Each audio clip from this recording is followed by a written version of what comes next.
오늘은 참된 회개를 요구하시는 하나님이란 제목으로 하나님 말씀 전파하도록 하겠습니다. 오늘 본문 미가서 6장은 다시 반복되는 유다에 관한 심판의 메시지입니다.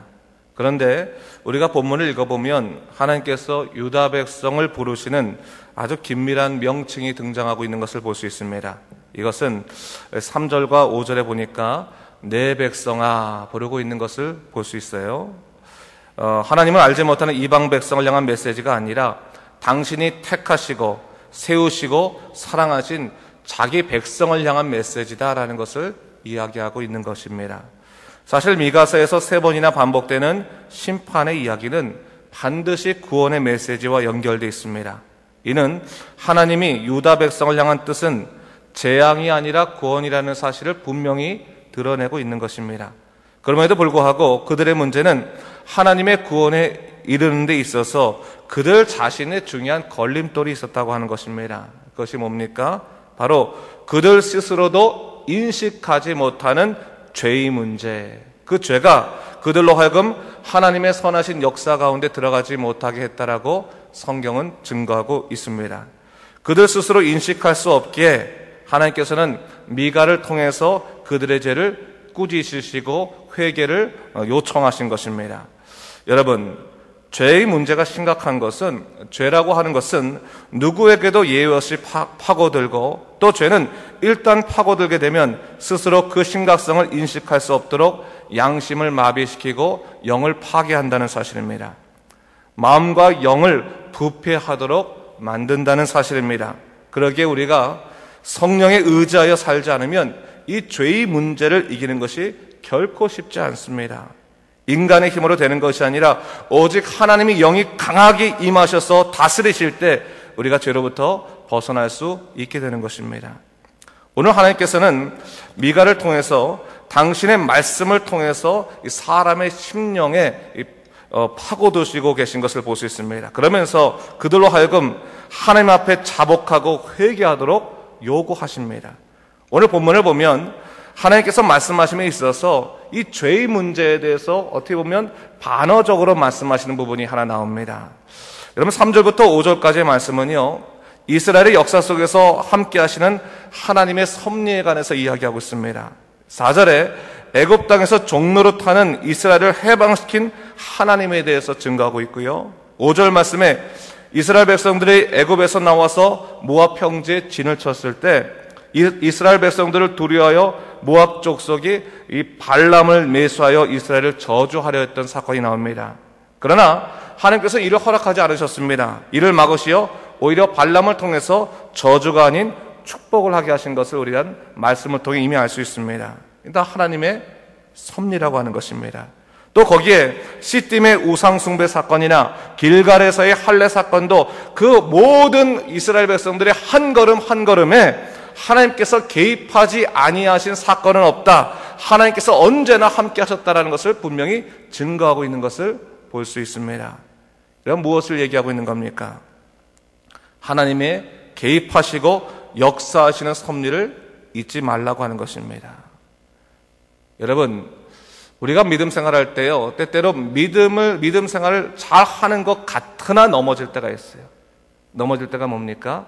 그것은 하나님의 함께 하심과 하나님의 인도하심의 섭리를 망각하기 시작할 때, 그래서 하나님을 생각지 아니하고 자기 자신의 그런 그 모습만 생각하게 되었을 때, 그때 죄가 아주 쉽게 파고들 수 있습니다. 죄라는 것이 뭡니까? 결국 하나님과 우리와의 단절이 죄라고 하는 것입니다. 스스로를 고립시킴으로 인해서 하나님으로부터 하나님의 섭리를 인정하지 못하고 스스로의 문제, 스스로의 생각에 빠져 살아드는 것, 그것도 죄의 모습이라고 말할 수 있는 것입니다. 여러분, 하나님의 사람들은 하나님의 그 은혜를 망각하고 그 역사를 잊어버릴 때 죄는 반드시 그 빈틈을 놓치지 않고 파고든다는 사실을 잊지 말아야 됩니다. 우리가 여러분, 예수님을 나의 주로 여기고 믿음 생활한다고 하는 것은 우리의 삶 가운데 하나님이 개입하시고 인도하시는 하나님의 역사가 이어지고 있다, 섭리의 역사가 이어지고 있다는 것을 인정하는 것입니다. 누구도 주의 영이 아니시면 주라 할 수 없듯이 우리가 주님을 간절히 구하며 살지 아니한다면 하나님의 섭리가 우리 안에서 인정되지 않는 것입니다. 잊지 말아야 되는 거예요. 그러면서 여러분, 오늘 본문에서 이 회개에 관한 성격을 또 분명히 동시에 드러내고 있는데, 여러분, 회개라고 하는 것이 뭡니까? 회개라는 말이 한자어가 말 그대로 뉘우칠 회자 그리고 고칠 개자, 이게 회개 아니겠습니까? 마음을 깊이 뉘우치며 그 삶의 변화가 일어나는 것이 바로 회개입니다. 마음으로 뉘우친다는 것은 스스로의 잘못을 깨닫고 스스로가 죄인임을 인정하는 것이고, 스스로에게 하나님의 은혜가 절대적으로 필요하다는 사실을 인정하는 것입니다. 내 혼자만으로 안 된다, 내 스스로가 안 된다는 것을 깨닫고 오직 하나님만이 나의 모든 것을 인도하실 수 있습니다, 주님만이 나를 고치실 수 있습니다라는 것을 인정하는 것, 자기에 대해서 가슴 아파하고 하나님을 청하는 것, 그것이 바로 회개의 이 첫 출발이라고 하는 것입니다. 바로 그 은혜가 임하게 되었을 때 우리 안에 삶의 변화가 일어나고, 성령께서 그의 마음을 뒤바꾸시어 삶의 변화가 일어나는 변화의 삶이 계속되게 되는 것입니다. 그래요, 여러분, 마음만 뉘우치는 것도 회개가 아니고, 마음에 뉘우침 없이 행동만 있는 것도 회개가 아닙니다.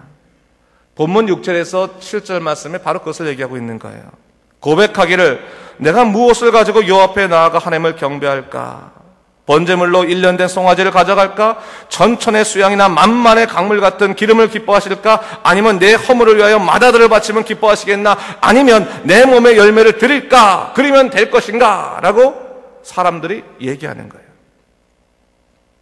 미가는 뉘우침이 빠진, 어떻게 보면 마음이 빠진 예배를 경고하기 위해서 이 구절을 사용하고 있는 것입니다. 여러분, 예수를 믿는 사람이요, 가장 경계할 것 중에 하나가 하나님께 경배드리는 예배가 아닌 자신을 위로하기 위해서 예배를 드리는 것입니다. 스스로 적당한 예물을 드려놓고 내가 하나님께 기쁘시게 할 만한 일을 했으니 나는 의인이다라고 생각한다면 그것은 아주 큰 영적인 실수입니다. 하나님은 사람의 행위나 예물로 만족하는 분이 아니십니다. 하나님이 원하시는 것은 예물이 아니라 그 예물을 드리는 사람입니다. 더 정확히 말하자면 물질 이전에 자복하는 심령을 하나님께서 먼저 받으신다고 하는 것입니다. 죄로 인해서 온전할 수 없는 나를 위해서 구원의 길을 허락하신 하나님, 그 하나님께서 감격적으로 받으시는 예배라는 것이 뭐겠습니까? 단순히 어떤 물질이겠습니까?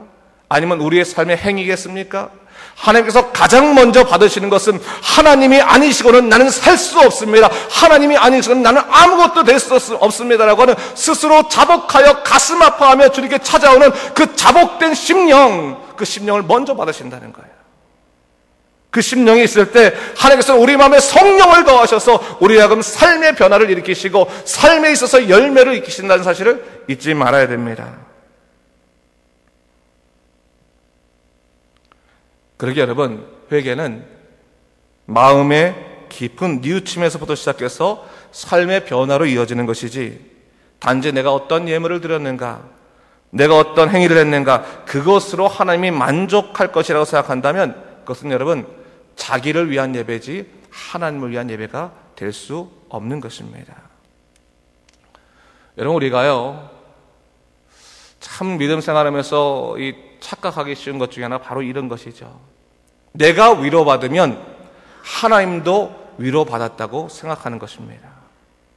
그리고 때로는 내가 아프면 하나님도 아프다고 생각하는 것들도 어떻게 보면 착각인 것입니다. 물론 하나님께서 우리 아픔을 기뻐하지는 않으시겠죠. 당신도 우리 아픔과 슬픔 안에 들어오시겠죠. 그러나 때로는 우리를 아프게 하소라도 우리로 하여금 하나님의 사람 되게 하신다는 사실을 잊지 말아야 되는 거예요. 우리의 아픔과 우리의 슬픔과 우리의 뉘우침이라고 하는 것이, 우리가 옷을 찢고 회개하는 것이 하나님이 기뻐하시는 이제 우리가 살아날 길이라는 것을 우리에게 가르쳐 주신다는 사실도 잊지 말아야 됩니다. 믿음의 사람이 회개의 눈물을 잊어버리기 시작하면 자만하기 시작합니다. 스스로를 향하여 충성된 사람이라고 생각할 때 교만은 언제든지 우리를 파고들 수 있습니다. 너무 부족하여 하나님의 신실하신 능력과 인도하심이 없으면 난 살 수 없습니다. 그렇게 고백할 수 있을 때 우리는 하나님의 놀라우신 역사를 눈으로 똑똑히 보고 따라갈 수 있게 되는 것입니다. 그렇기 때문에 여러분, 형식적인 예배에서 벗어나야 되는 거예요. 어떻게 보면 진실한 마음이 빠진 예배, 물질로 그 심령이 가려진 예배, 자기 위로를 위해서 출근 도장 찍듯이 거치로 한 예배, 그것이 예배가 아니라 예배의 중심이 하나님이기 때문에 그 예배 가운데서 자복하는 자신을 만나며 성령께서 나를 인도하시는 그 인도하심을 누리게 되는 것, 그것이 참된 예배인 것이고 참된 회개의 결과인 것이고 참된 믿음의 삶의 변화인 것입니다. 그러면서 하나님께서 원하시는 것에 대해서 이 6장 8절에서 나오는데 원하시는 선한 것이라고 말합니다. 한번 읽어보겠습니다. 6장 8절 말씀 시작. 사람아, 주께서 선한 것이 무엇임을 내게 보이셨나니 여호와께서 내게 구하시는 것은 오직 정의를 행하며 인자를 사랑하며 겸손하게 내 하나님과 함께 행하는 것이 아니냐 했어요. 크게 두 가지를 얘기하고 있습니다. 뭘 얘기하고 있습니까? 보니까 정의를 행하며 인자를 사랑하는 것.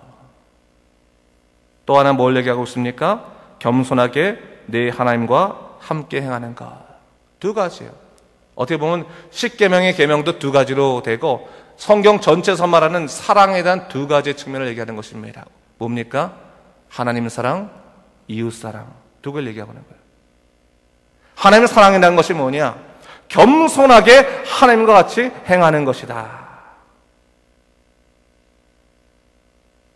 자기 자신을 드러내지 아니하고 하나님 앞에서 오직 자기 자신이 죄인임을 고백하고 하나님 앞에 겸손하게 나 자신을 드리고 하나님의 뜻대로 살아가는 것, 하나님을 사랑하는 것, 그 하나님의 사랑이 필요하다. 너에게 나를 사랑하라는 것을 말씀해 계시고 또 뭡니까? 나를 사랑하는 너에게 일어나는 삶의 변화가 무엇이냐?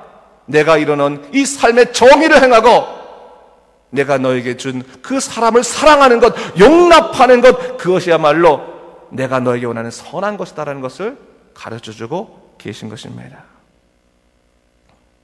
여러분, 우리 마음으로 진정으로 하나님을 만날 때 삶의 변화가 일어나고 사랑과 용서가 또 일어나는 것입니다. 하나님 앞에 겸손치 못한 자들은 그 마음에 그 사랑과 용서가 일어날 수 없는 것입니다. 하나님의 선하심으로 그 인도하심으로 살아가는 것이 얼마나 중요한지 몰라요. 말씀에 따라 영에 따라 살아갈 때 우리 삶의 변화가 일어나고 하나님의 사람으로서의 정체성이 분명해지게 되는 것입니다. 그러면서 오늘 보면 10절 이후에는요, 그 변화적인 삶에 대한 구체적인 예가 하나 나옵니다. 예가 나오는데 뭘 얘기하고 있습니까? 보니까 10절에도 보니까 가증한 에바라는 말이 나옵니다. 이 에바라고 말하는 것은 곡물을 재는 단위를 말하는 것입니다. 이것은 결국 그 11절 이후에도 얘기하지만 부당한 이익을 취하기 위해서 부정한 저울로 남을 속이는 것을 의미하는 것입니다. 내가 무언가 더 얻기 위해서 부당한 이 일들을 행하는 것. 결국 무엇을 얘기하고 있는 것입니까? 사람은 속여도 하나님은 속이지 못한다는 것입니다. 절대로 잊지 말라는 거예요.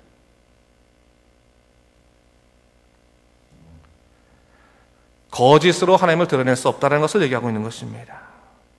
그런 자들은 14절에 먹어도 배부르지 못하고 감추어도 보존되지 못하고 씨를 뿌려도 추수하지 못하고 감람열매를 밟아도 기름을 내 몸에 바르지 못하게 된다라고 얘기하고 있습니다. 하나님께서는 그 속이는 심령으로 모든 것을 간과하지 아니하시고 그 수욕을 담당케 하시겠다고 얘기하고 계시는 것입니다. 여러분, 참된 회개, 마음으로 깊이 뉘우치고 삶의 변화가 일어나는 오직 하나님만으로 중심에 된 삶을 살아가십시오. 전 그런 생각이 드는 거예요. 하나님이 가장 중요하다. 하나님이 우리 인생의 유일한 길이다. 오직 십자가의 길을 따라가는 것이 중요하다. 내 생각이 앞서지 아니하고 하나님의 말씀을 따라가는 삶이 중요하다. 하나님만으로 살아가는 자에게는 욕심에 치우쳐 살 이유가 없습니다. 속일 필요도 없고 오늘을 살아가게 하시는 하나님의 돌보심을 누리며 기쁨으로 살아가는 것입니다. 여러분, 왜 사람이 욕심을 부릴까요? 내일을 미리 준비하지 않으면 오늘 죽을까봐 하는 자기 자신의 한계에 대한 두려움 때문 아니겠습니까? 그러나 성경에서는 우리에게 분명한 일용할 양식이라고 말씀하고 계십니다. 오늘 주실 양식에 감사하며 오늘을 기쁘게 살아가고 또 내일에 이르면 하나님께서 또 우리를 이끄시는 놀라운 삶이 기다리고 있는 것입니다. 하루하루가 기적의 삶이에요. 하루하루가 인도의 삶이에요. 사람이 미리 걱정하여 내일을 두려워할 필요가 없습니다. 오늘을 이끄신 하나님이 어떠한 상황 속에서도 내일을 이끄실 것이기 때문에 그렇습니다. 다시 한번 주님을 생각하면서 깊이 주님 안에서 살아가는 여러분 되시길 주님의 이름으로 축원합니다. 기도하겠습니다. 주 하나님 아버지 감사합니다. 우리 살아가면서 우리 삶 가운데 정말로 하나님이 나의 모든 것 되시는 것을 고백합니까? 나의 죄됨을 고백하고 정말로 하나님만이 나의 모든 것 되신다고 고백합니까? 혹시 마음이 빠진 거칠의 예배를 드리고 있는 것이 아닙니까? 뉘우치지 아니하는 그러한 자기 중심의 자기만을 위로받으려고 하는 예배를 추구하고 있지 않습니까?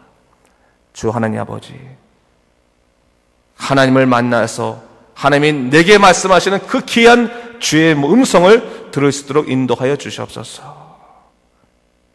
온전히 주님께서 우리를 받아주시는 귀한 믿음의 삶을 살 수 있도록 인도하여 주시옵소서. 감사드리며 예수님 이름으로 기도드립니다. 아멘.